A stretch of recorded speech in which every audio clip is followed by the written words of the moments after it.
I pulled into my parents' driveway and immediately knew something was wrong. There were cars lining both sides of the street, at least 20 of them.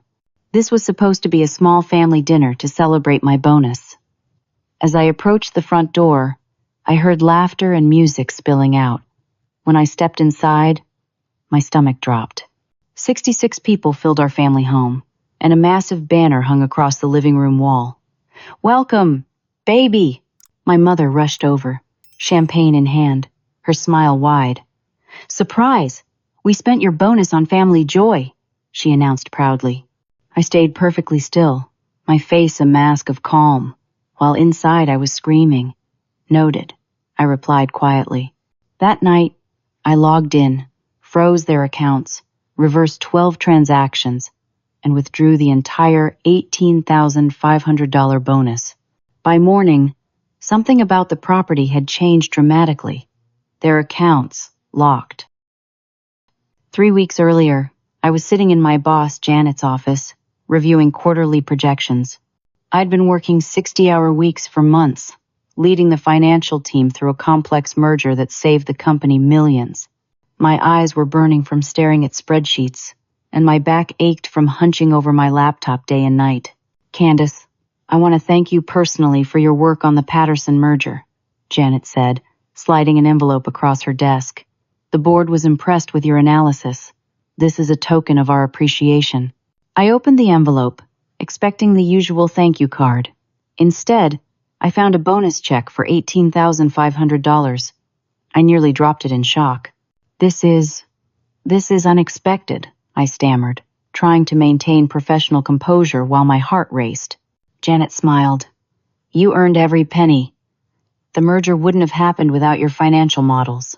That night, I called my parents, something I did rarely since moving across town 5 years ago. Despite our sometimes strained relationship, this felt like news worth sharing. After years of struggling with student debt from my MBA, I finally had enough for a down payment on a small house. No more throwing money away on rent. "That's wonderful, honey," my mother Sandra exclaimed through the phone. "You should put that in your account right away." "I'm thinking of using it as a down payment on a house," I explained. "Smart girl. Why don't you deposit it in our joint account temporarily? That way it's safe while you're house hunting," she suggested. The joint account was a remnant from my college days, something I'd never gotten around to closing. Trusting my parents had always been my weakness. Against my better judgment, I agreed. "Just until I find the right place," I clarified. "Of course, darling. Let's have a small family dinner this weekend to celebrate, just us. Come at 7 sharp on Saturday." Not a minute earlier or later, she insisted with unusual specificity. When Saturday arrived, I decided to surprise them by coming 30 minutes early to help with preparations. That decision would change everything. I used my key to enter the silent house, confused by the lack of cooking sounds or preparation. Then I heard voices from the backyard. Stepping through the house, I reached the back door and froze. The backyard had been transformed with strings of lights, tables covered in blue decorations, and dozens of people milling about with drinks. A massive "Welcome, Baby" banner stretched across the back of the house. As I stood there processing the scene, my mother spotted me and hurried over. "Candace, you're early," she scolded, though her smile never faltered. "You've ruined the surprise." "What surprise?" I asked, my voice barely audible. "What is this?" Before she could answer, a familiar face appeared beside her. My younger sister Allison, whom I hadn't spoken to in 3 years, stood beaming in a blue maternity dress, her belly prominently displayed. "Surprise!" Allison squealed, patting her pregnant stomach. "You're going to be an auntie." The world seemed to tilt sideways.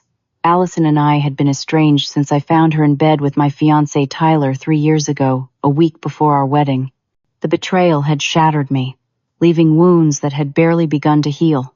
As guests noticed my arrival, they swarmed around, congratulating me on my generosity. Their words made no sense until my mother's casual comment clarified everything.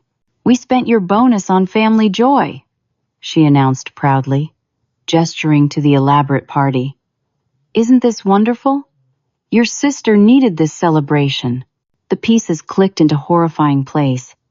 My bonus, my house down payment, had been spent on a baby shower for my estranged sister and her boyfriend, the same man who had been my fiancé. And from the looks of it, this was no small gathering. There were catered food stations, a professional photographer, custom decorations, and even a 3-tiered cake with baby Watson written across it. Watson, Tyler's last name. I counted the guests, 66 people, most of whom I barely knew, eating and drinking on my dime. My future home had been traded for finger sandwiches and blue balloons.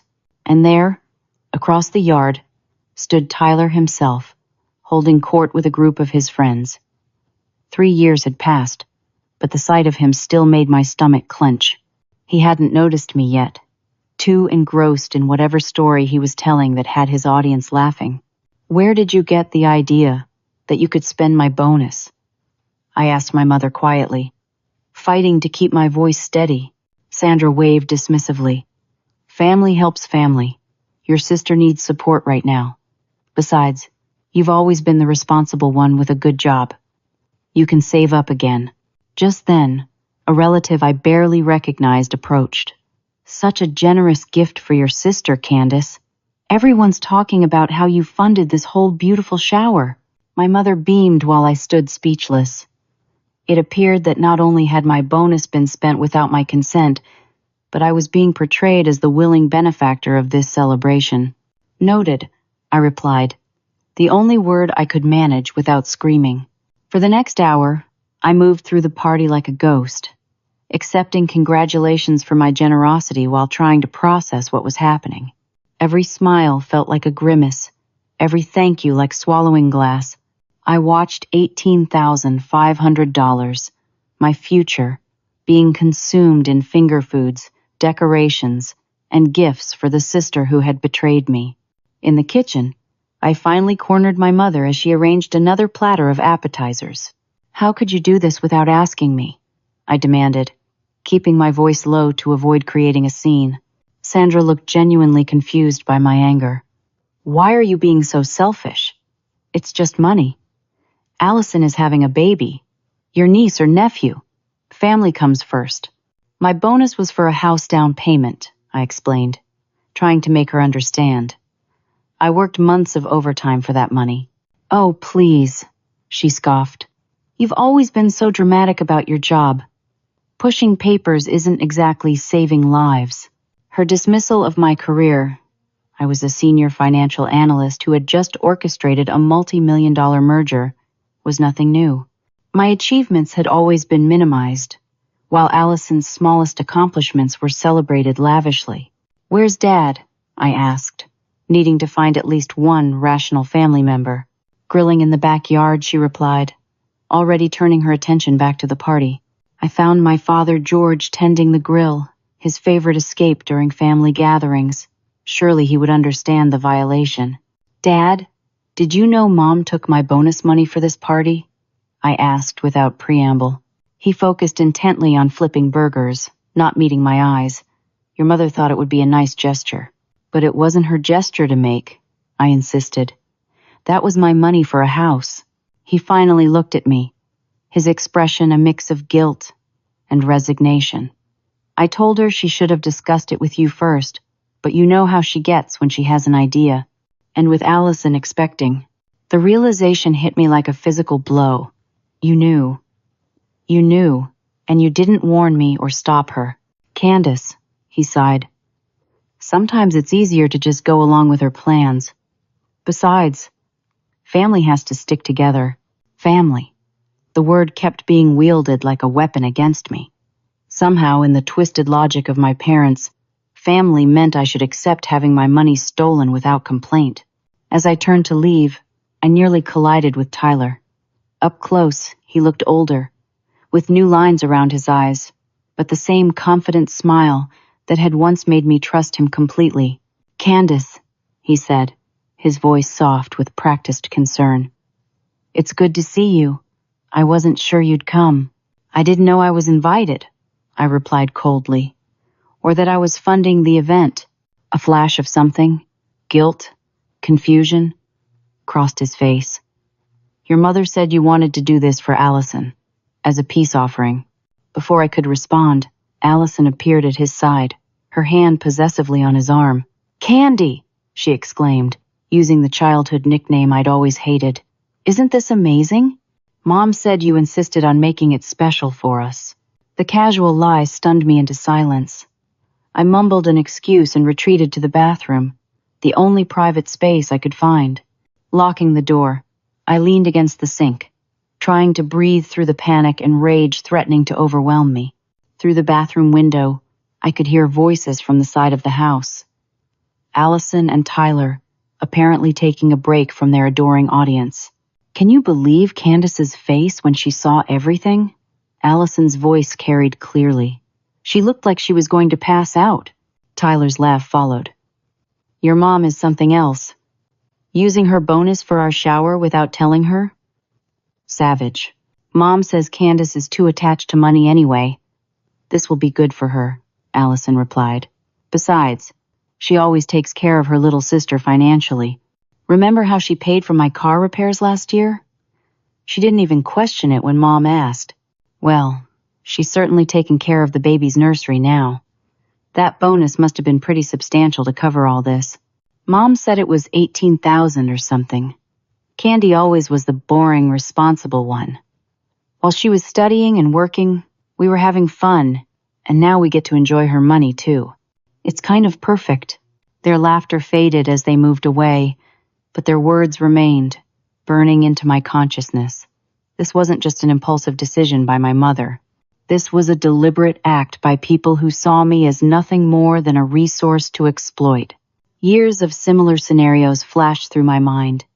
My college fund that mysteriously shrank to pay for Allison's car. The job opportunity I lost because my mother forgot to give me an important message. The countless times my achievements were downplayed, while Allison's mediocrity was celebrated. I'd spent my life believing these were misunderstandings, or honest mistakes. Now, listening to my sister and ex-fiancé mock me for my generosity while spending my hard-earned money, something fundamental shifted inside me. The dutiful daughter who always forgave, always understood, always put family first regardless of how they treated her. She died in that bathroom, replaced by someone I barely recognized, someone who had finally had enough. By the time I left my parents' house, the sky had darkened to match my mood. I'd stayed just long enough to avoid questions, moving mechanically through conversations, accepting congratulations for my generosity while planning my next steps. My apartment felt like a sanctuary when I finally returned. Kicking off my shoes, I sat in darkness for several minutes, replaying the evening's events. The betrayal wasn't just about money. It was about respect, about boundaries, about years of being taken for granted. I opened my laptop and navigated to Facebook, curious if this surprise was truly as spontaneous as my mother had claimed. What I found confirmed my suspicions. 3 weeks ago, right after I'd mentioned my bonus, my mother had created a private event, baby shower for Allison and Tyler, funded by Auntie Candace. The description thanked me for my amazing generosity in throwing this celebration. Comments from attendees praised my kindness. Photos showed my mother and sister shopping for decorations days ago. This wasn't impulsive, it was premeditated. They'd had weeks to tell me, to ask permission. They'd chosen deception instead. I switched to my email, searching for correspondence with real estate agents about houses I'd been considering. One property in particular, a modest 2-bedroom craftsman with a small yard, had been perfect. I'd planned to make an offer next week, once my bonus was processed. That dream now seemed distant, replaced by the image of blue balloons and my sister's smug smile. My phone buzzed with a text from my father. Your mother wants to know if you can come back tomorrow to help clean up. The audacity was stunning. They'd spent my money without permission and now expected me to clean up their mess. I didn't respond. Instead, I logged into my bank account. The bonus had been deposited 3 days ago and transferred immediately to the joint account with my parents, just as I'd foolishly agreed. A review of recent transactions showed a flurry of activity: caterers, party rentals, decorations, gift purchases, 12 transactions in total, each one a fresh betrayal. As a financial analyst, I understood money better than most. I knew that unauthorized use of funds, even from a joint account, could constitute fraud when those funds were clearly designated for a specific purpose and person. I also knew exactly what to do. First, I called Tony, a law school friend who specialized in financial disputes. "They spent your entire bonus without permission?" he asked, his voice rising in disbelief when I explained the situation. "On a baby shower for your estranged sister? And my ex-fiancé, who's now her boyfriend," I added. Tony whistled low. "That's cold. And legally questionable.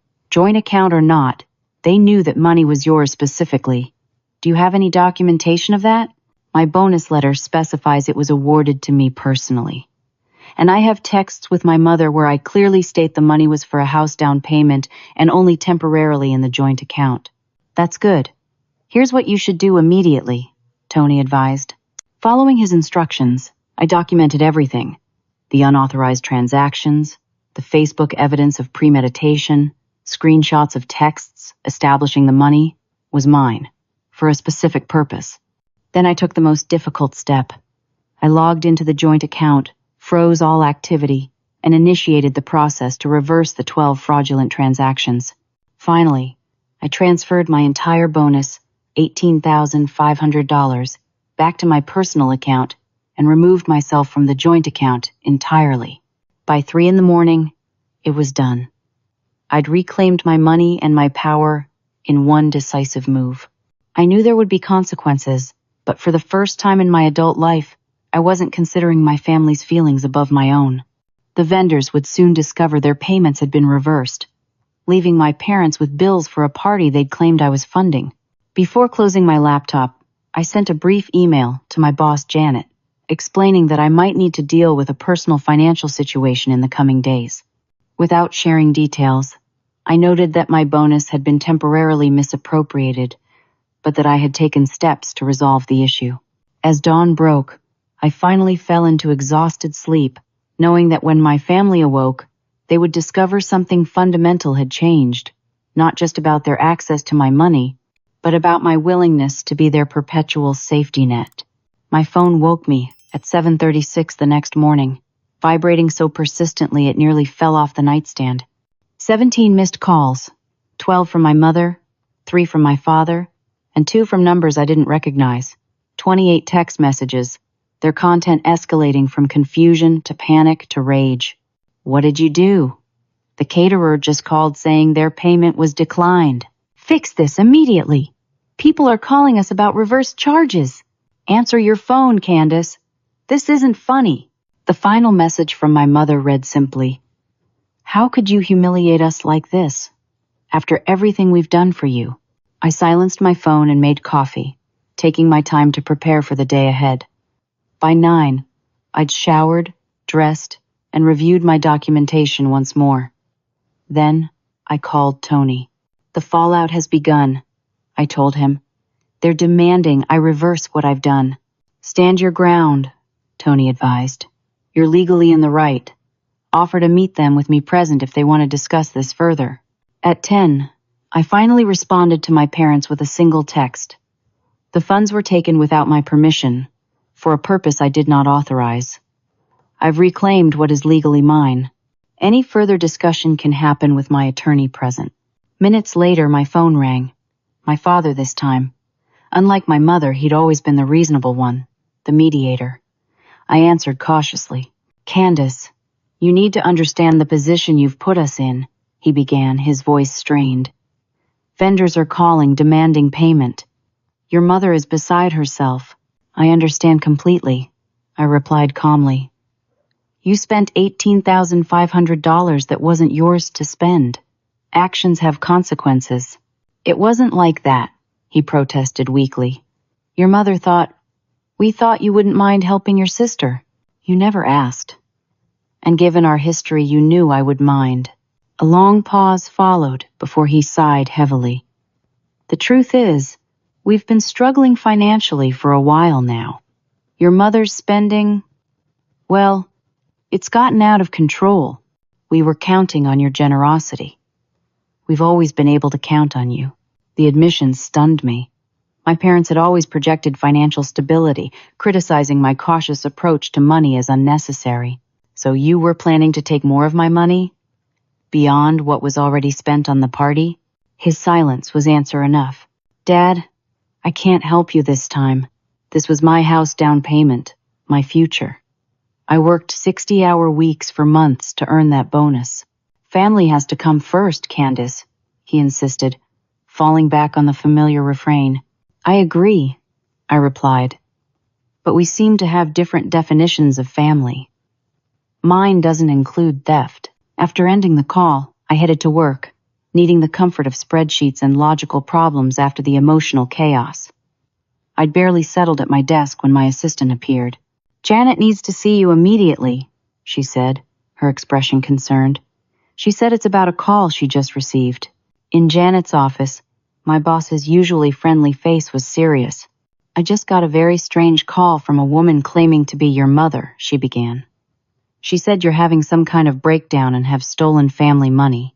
She wanted information about your bonus and whether there were any additional funds coming to you." Cold anger washed over me. "My mother called you? That's completely inappropriate and untrue." "I thought so," Janet nodded. "I told her I don't discuss employee compensation with third parties. Is everything okay, Candace?" Briefly, I explained the situation. How my bonus had been deposited in a joint account and spent without my permission, and how I'd reclaimed it. Janet's expression hardened. "That's not a breakdown. That's setting appropriate boundaries. Do you need any support from our end? Legal resources, perhaps?" "I may need some flexibility if this escalates," I admitted. "Take whatever time you need," she assured me. "And let me know if she contacts the office again." That's completely unacceptable. Returning to my desk, I found 3 messages from colleagues asking if I was okay. Puzzled, I checked my email to find a concerned note from my friend Melissa with a screenshot attached. It was a post from my sister's Instagram account. Heartbroken that my own sister is suffering a mental health crisis during what should be a happy time. Please keep Candace in your thoughts as our family tries to get her the help she needs. Number: mental health awareness. Number: family first. The manipulation was breathtaking. Unable to admit their wrongdoing, my family was attempting to discredit me instead. The comments were filled with concerned friends offering prayers and asking how they could help. I forwarded the screenshot to Tony with a brief message. They're now claiming I'm mentally unstable to justify their actions. His response was immediate. Defamation. Document everything. Don't engage publicly. By late afternoon, I'd received worried texts from distant relatives and friends I hadn't spoken to in months, all asking about my condition and offering support. The narrative was spreading rapidly, an attempt to pressure me through public concern. I left work early, suddenly exhausted by the emotional weight of it all. Entering my apartment building, I nodded to the security guard, Joe, who stopped me with unusual seriousness. "Miss Walker, there was a man here earlier asking about you. Said he was your father and had forgotten his key. Wanted me to let him into your apartment." My stomach tightened. "Did you?" Joe shook his head. "Against policy. Told him he'd need to wait for you or have you confirm authorization." He seemed upset but left. "Thank you, Joe. If anyone from my family comes by again, please don't let them up, even if I'm home." In my apartment, I immediately noticed the slightly askew position of the desk in my home office. Opening drawers, I discovered what I feared. Financial documents were missing, including statements from my personal accounts and my bonus letter. My father had a spare key for emergencies. The knowledge that he had entered my home and taken my documents felt like yet another violation. Quickly, I checked my laptop and valuables, all untouched. This wasn't a typical burglary. It was specifically targeted at financial information. I called the building manager, requesting security footage for the day. Within an hour, I had confirmation. My father had indeed entered the building, been denied access by Joe, then returned later through a side entrance by following another resident inside. As I contacted a locksmith to change my locks, my phone pinged with an email notification. It was from a real estate agent about a house I'd inquired about before this nightmare began. A charming colonial with a wraparound porch and mature maple trees in the yard. Even better than the craftsman I'd originally considered. Price reduction announced today, the email read. Property now within your stated budget range. For the first time since the disastrous party, I felt a glimmer of hope. My bonus was secure, my boundaries were set, and perhaps this house, an even better option than my original choice, was the universe's way of showing me that standing up for myself could lead to unexpected opportunities. I scheduled a viewing for the following day, determined that despite my family's best efforts, I would move forward with my plans. My future would not be derailed by their entitlement or manipulation. The following morning brought a certified letter delivered to my apartment. A cease and desist from a law firm I didn't recognize, demanding I return the gifted funds to my parents immediately or face legal action. The letter claimed I had verbally agreed to fund my sister's baby shower, and was now attempting to defraud my family and various small businesses by reversing charges. It demanded return of the full amount within 48 hours. I forwarded the letter to Tony, who called me within minutes. "This is rich," he said, unable to hide his amusement. "The lawyer who signed this is Philip Watson. Any relation to Tyler?" "Watson is Tyler's last name," I confirmed, the pieces clicking into place. "Could be a relative. Looks like his cousin based on the firm's website. Massive conflict of interest. Don't worry about this. It's a scare tactic with no legal standing. I'll respond officially." While Tony drafted a response, I attended the house viewing. The colonial was even more perfect in person. Hardwood floors, updated kitchen, enough room for a home office, and a backyard with a mature dogwood tree. Standing on the porch, I could easily imagine Sunday mornings with coffee, watching the seasons change through the broad front windows. "The owners are motivated sellers," the agent explained. "If you're serious, we should move quickly." For a moment, I hesitated, the weight of recent events making me cautious. Then I thought of the party, of my mother's dismissive attitude, of my sister's mocking laughter.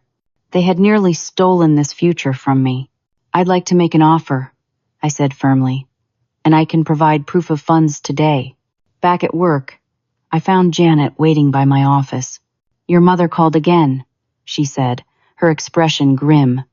This time she spoke to HR, claiming you're experiencing psychosis and suggesting the company should withhold your bonus pending psychiatric evaluation.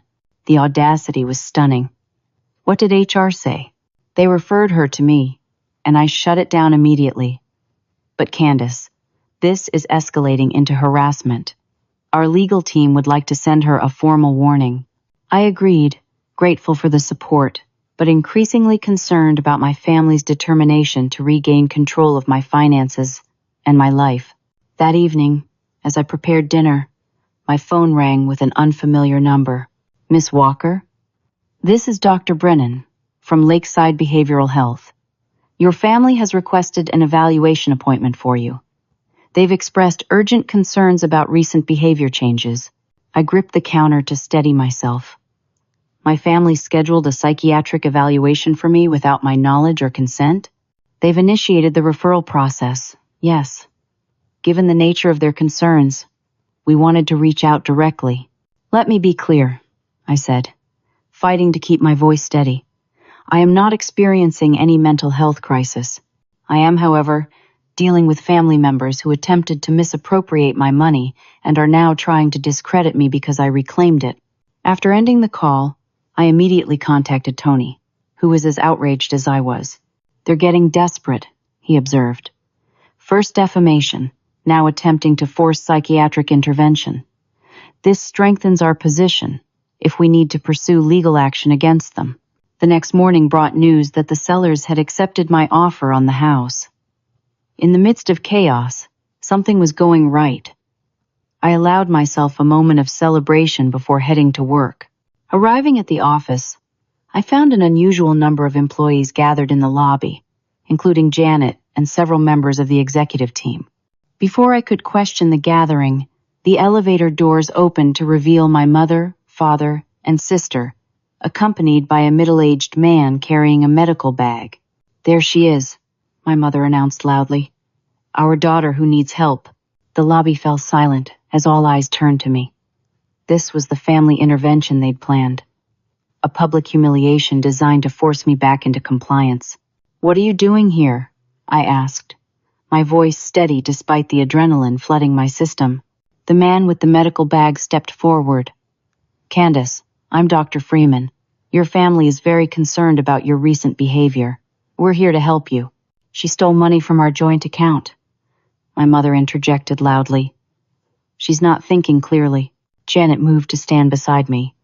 "This is completely inappropriate. I'm going to have to ask all of you to leave immediately." "You don't understand," my father pleaded. "Our daughter is having a breakdown."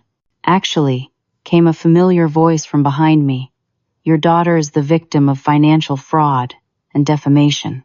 Tony strode into the lobby, briefcase in hand. "I'm Candace's attorney, and you're currently adding workplace harassment to an already substantial list of actionable offenses against my client." Security guards appeared at Janet's signal, moving toward my family and their hired doctor. "This is a private matter that has no place in Miss Walker's workplace," Tony continued. "I suggest you leave voluntarily before you're escorted out, and before we add trespassing charges." My mother's face contorted with rage. "You ungrateful child! After everything we've done for you." "What exactly have you done for me, Mom?" I asked quietly. "Taken my money? Betrayed my trust? Tried to convince people I'm mentally ill when I stood up for myself?" "We're your family," Allison interjected, one hand protectively over her pregnant belly. "Family doesn't steal from each other," I replied. "Family doesn't lie and manipulate. Family respects boundaries." As security began to usher them toward the exit, my mother made one final desperate attempt. "She's just jealous of her sister's happiness. She's always been unstable since Tyler chose Allison over her." The cruel accusation echoed through the lobby. I saw colleagues exchange uncomfortable glances, witnessing my family's dysfunction laid bare. "Miss Walker is one of our most valued employees," Janet announced loudly. "Her work is exemplary, her judgment is sound, and her character is beyond reproach. Anyone suggesting otherwise is severely misinformed." As my family was escorted from the building, the corporate lawyer who had been observing the scene approached me. "We'll be filing a restraining order prohibiting your family from entering this building or contacting anyone at this company," she informed me. "And I'd be happy to provide testimony regarding this incident and the previous inappropriate contacts if you decide to pursue legal action." In the aftermath, colleagues offered support and expressed outrage on my behalf. The public scene my family had created had backfired spectacularly, exposing their manipulation rather than my alleged instability. Later that evening, as I sat with Tony reviewing our options, my phone buzzed with a text from an unknown number. "This is Tyler. We need to talk. There's more going on than you know." I stared at the text from Tyler, torn between ignoring it and curiosity about what more could possibly be happening. After consulting with Tony, I agreed to meet Tyler, but only in a public place with Tony present. We selected a coffee shop near Tony's office for the following afternoon. I arrived early, securing a corner table with clear sightlines to all entrances, Tony beside me reviewing documents while we waited. Tyler arrived alone, looking significantly more disheveled than he had at the party. His usual confidence was notably absent as he approached our table. "Thanks for meeting me," he began awkwardly, eyeing Tony. "This is my attorney," I explained. "Anything you have to say can be said in front of him." Tyler nodded, rubbing his face wearily. "I didn't know, Candace. About the money, I mean. Allison told me you had offered to pay for the shower as a peace offering. She said you were trying to rebuild your relationship before the baby came." "That's not what happened," I stated flatly. "I know that now," he admitted. "After your parents showed up at your office yesterday, Allison was furious the intervention didn't work. She let some things slip about how they've been using your money for years." About how your mom took your bonus without telling you. And you're just now developing a conscience about this? Tony asked skeptically. Tyler looked genuinely uncomfortable. I'm not proud of how things ended between us, Candace, but I never would have gone along with stealing from you. That's why I'm here. There's more you should know. He slid his phone across the table, open to a text conversation with Allison. The messages detailed plans to approach my company about accessing my retirement accounts and insurance policies, claiming I was mentally incompetent to manage my finances. They discussed having me temporarily committed to gain control of my assets. They're desperate for money, Tyler explained. Your parents are facing foreclosure on their house. They've been living beyond their means for years, borrowing against their equity. The baby shower was just the beginning. They need a lot more to stay afloat. The revelation about my parents' financial situation was shocking, but made disturbing sense. Their house, their cars, their frequent vacations, all likely funded by debt they couldn't afford. Why are you showing me this? I asked. Tyler shifted uncomfortably. Because it's wrong, and because... He hesitated. Allison isn't the person I thought she was. Finding out she helped steal from her own sister, watching her celebrate when your parents tried to have you committed, it's opened my eyes to who she really is. The baby? I asked quietly. Is mine? Yes. And I'll take responsibility for that, but Allison and I, that's over. I moved out last night. As he spoke, the coffee shop door opened and several people entered. My Aunt Patricia and Uncle Robert from my father's side, cousins Megan and David, and my grandmother Eleanor. They spotted us immediately and approached with determined expressions. Perfect timing, Tyler muttered. Your mother called a family meeting about your condition for this afternoon. I may have mentioned where we were meeting. I tensed, preparing for another confrontation, but Aunt Patricia surprised me by sitting down and placing her hand over mine. We're not here to ambush you, Candace. We're here because we need to understand what's really happening. For the next hour, with Tony's guidance, I explained everything. The bonus, the unauthorized party, the manipulation, the attempts to discredit me. I showed them the documentation, the reverse transactions, the defamatory social media posts, and finally, Tyler's text messages revealing further plans against me. As the truth emerged, I watched their expressions shift from concern to shock to outrage.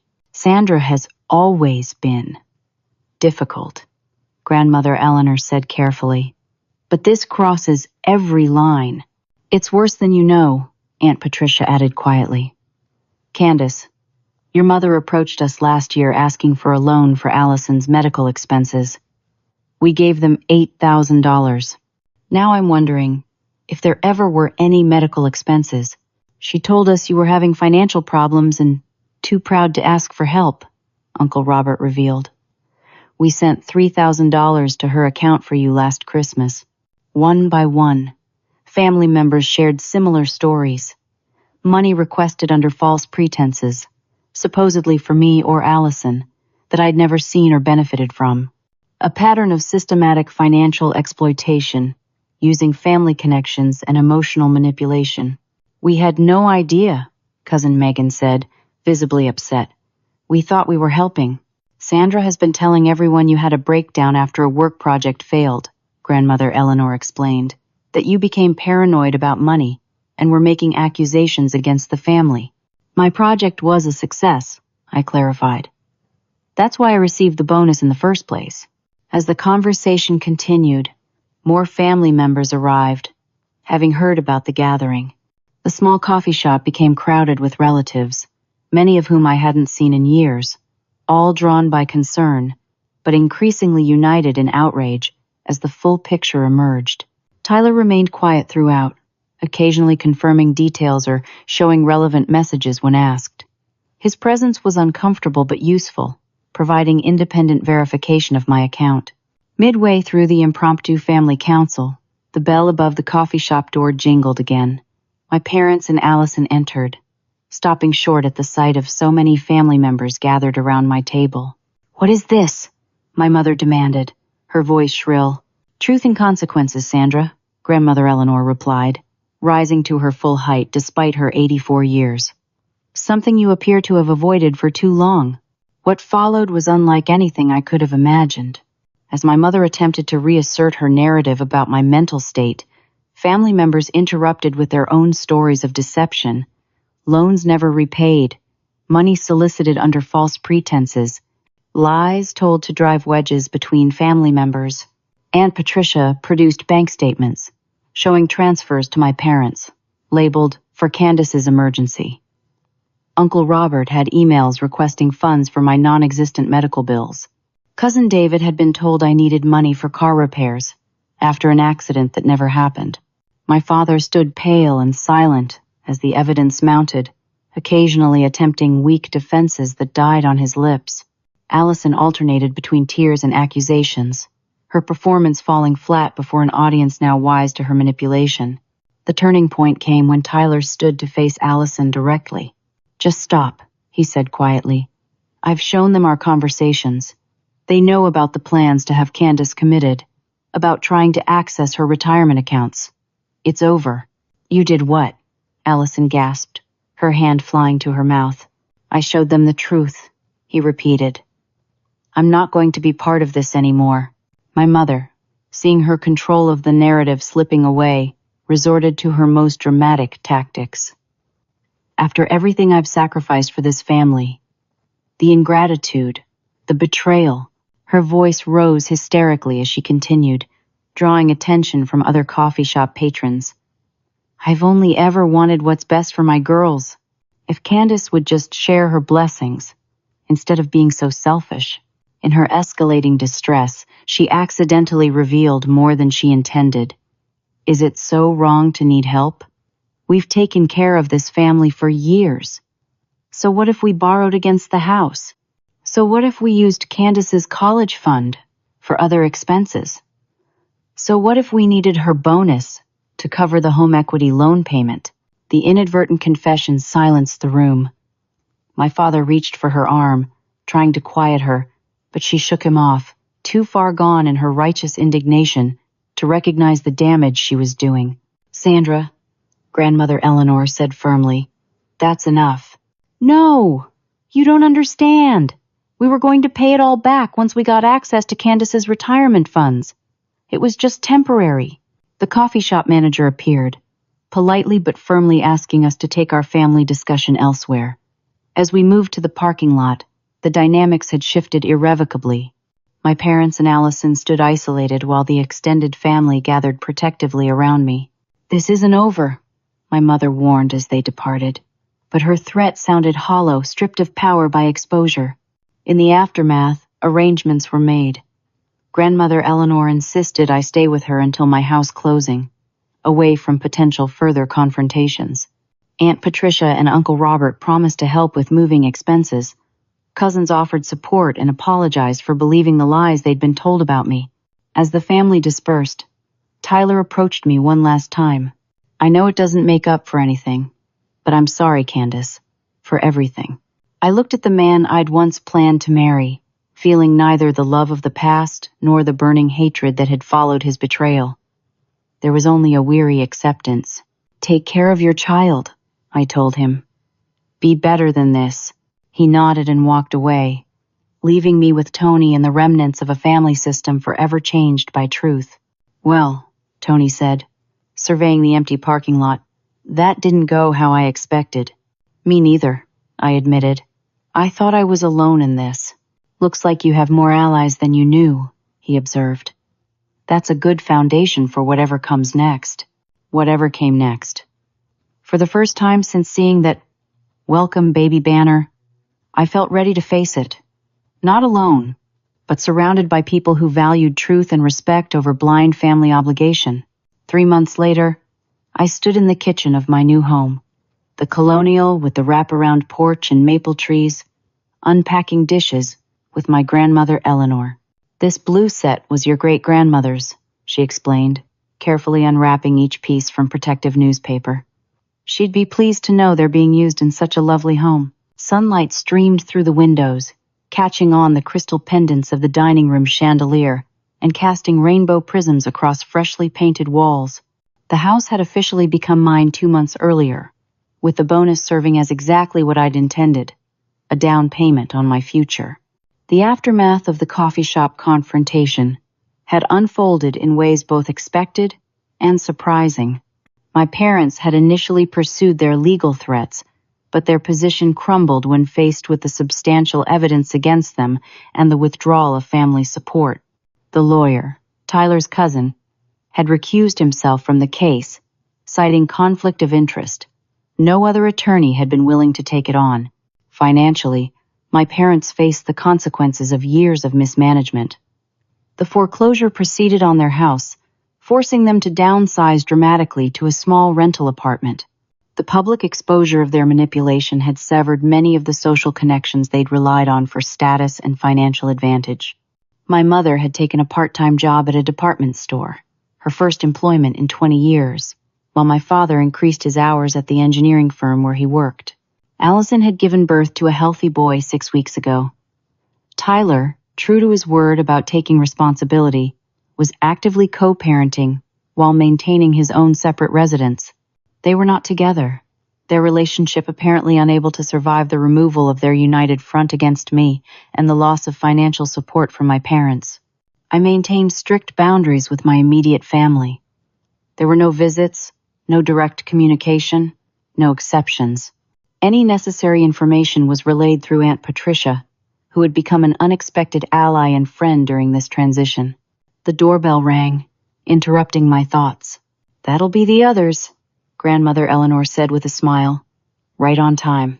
Opening the front door revealed Aunt Patricia and Uncle Robert, cousins Megan and David with their spouses, and several friends from work, including Janet. All carried housewarming gifts and food for the small gathering I'd organized. "This place is even more beautiful than the pictures," Megan exclaimed, looking around admiringly. "Wait until you see the backyard," I replied, leading them through the house to the back porch where tables had been set up under the dogwood tree.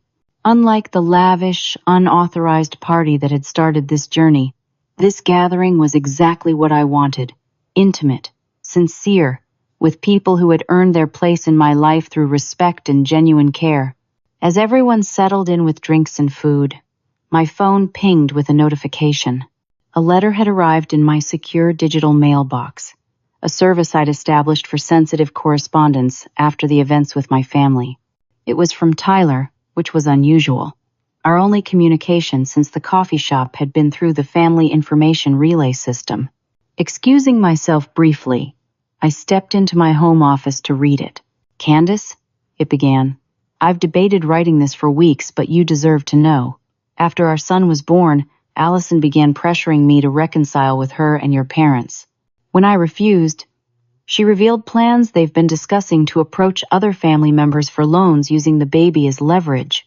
They've specifically targeted your Aunt Patricia and Grandmother Eleanor, planning to ask for money for baby essentials they don't actually need. I'm not asking for your forgiveness or involvement. I just wanted to warn those who stood by you when it mattered. They don't deserve to be manipulated either. The past 3 months have given me time to reflect on the kind of man and father I want to be. I'm working to be someone my son can respect, which means making amends where possible, and standing for truth even when it's difficult. Consider this letter a small step in that direction." It was signed simply Tyler, with contact information should I need to verify any details. The letter didn't surprise me as much as it might have once. The patterns of behavior in my family were deeply entrenched, and financial manipulation was their primary tool. What did surprise me was Tyler's choice to warn us, potentially creating conflict in his co-parenting relationship with Allison for the sake of preventing further harm. I forwarded the letter to Aunt Patricia and Grandmother Eleanor with a brief note about its contents, then returned to my guests, not allowing the shadow of old patterns to dim the warmth of this new beginning.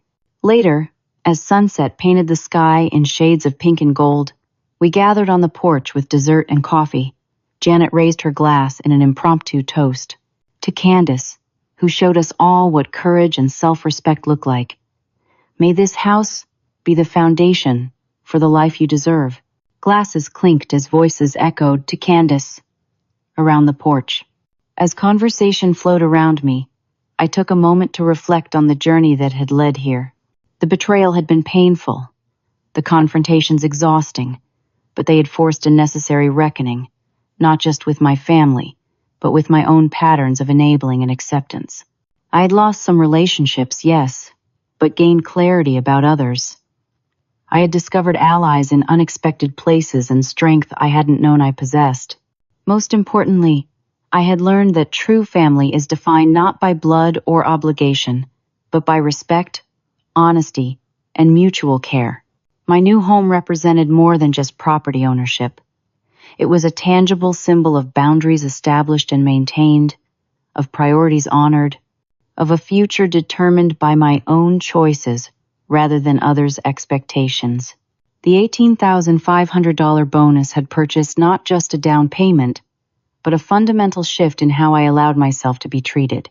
Some might call the price too high, but sitting among people who valued me for myself rather than what I could provide, I knew it had been worth every penny. As the evening wound down and guests began to depart, each with warm hugs and promises to return soon, I stood on my front porch, watching taillights disappear down the street. Grandmother Eleanor joined me, wrapping a shawl around her shoulders against the evening chill. "Your grandfather would be proud," she said quietly. "He always believed in standing your ground, even when it's hardest to do so." "I wish he could have seen this place," I replied. "Oh, I think he'd recognize it," she smiled. "Not the house itself, but what it represents. The courage to say this far and no further. The wisdom to invest in your own worth." She patted my hand gently before heading back inside, leaving me with the night breeze and my thoughts. The path forward wasn't completely clear. Healing would take time. Relationships might be rebuilt, or they might not. But for the first time in my adult life, those decisions would be made consciously, with boundaries intact and expectations clear. The welcome, baby banner that had marked the beginning of this journey had been a shock, a betrayal, a breaking point. But it had also been a necessary awakening, forcing me to confront patterns that might otherwise have continued indefinitely. Standing on my porch, keys to my own home in my pocket, and the support of genuine connection surrounding me, I felt something I hadn't experienced in years: peace. Not the false peace of capitulation to avoid conflict, but the authentic peace that comes from living in alignment with your own values and worth. The bonus that had nearly been stolen from me had ultimately purchased something far more valuable than property. It had bought my freedom from obligation without respect, from connection without boundaries, from love without truth. And that, perhaps, was the greatest investment I could have made. Have you ever had to set difficult boundaries with family members who didn't respect your finances or decisions? Comment below with your experience or thoughts on Candace's journey. And if this story resonated with you, please like, subscribe, and share it with someone who might need to hear that standing up for yourself isn't selfish. It's necessary. Thank you for listening to my story. And I hope it helps you recognize and honor your own worth, whatever challenges you might be facing.